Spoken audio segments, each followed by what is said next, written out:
As we approach the weekend, let's talk about the do's and don'ts for real estate, especially when you're buying an off-plan project. Now, for instance, this is one of the jewels that we're selling in Nairobi, Kenya, off the State House Road. And these are the things to consider. Number one is get a trusted realtor to walk the journey with you. Of course, your realtor will share with you the listings in the markets, the options and stuff like that.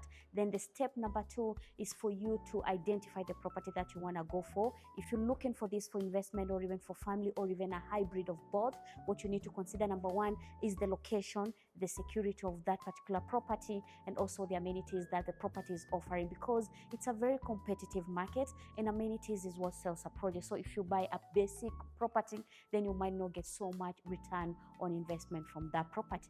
Then the other thing is to look at the track record for the developer. Has he delivered other projects before? If you're around, you can get to visit some of those projects. If far away, then your realtor, of course, will be able to share with you the previous projects. Of course, you have photos for such projects, when they were done, when they were delivered, how they look like.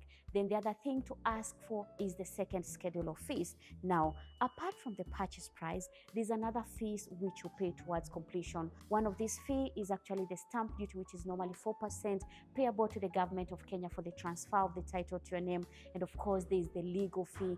Most of the time, it might range between 1% to 1.5% of the purchase price. And there are some other small fees for disbursement and office staff on that second schedule of fees. So ask for those fees. Then the other thing to ask for is the service charge or even maintenance fee for a property. So we usually have a different rate for 1 bedroom, 2 bedroom, 3 bedroom, because these are some of the fees which will eat on your profit margin, and you need to budget for that as an investor.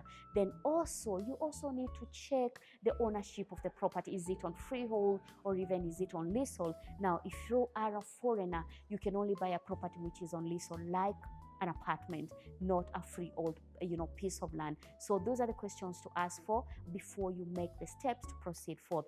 Then the ownership document, of course, has to be there. Ask, what will be the ownership document for this property? Am I going to get a sectional title? Am I going to get even a share certificate? So you need to ask those kind of questions before you begin your process. So if you're looking for something, call us to guide you in this process.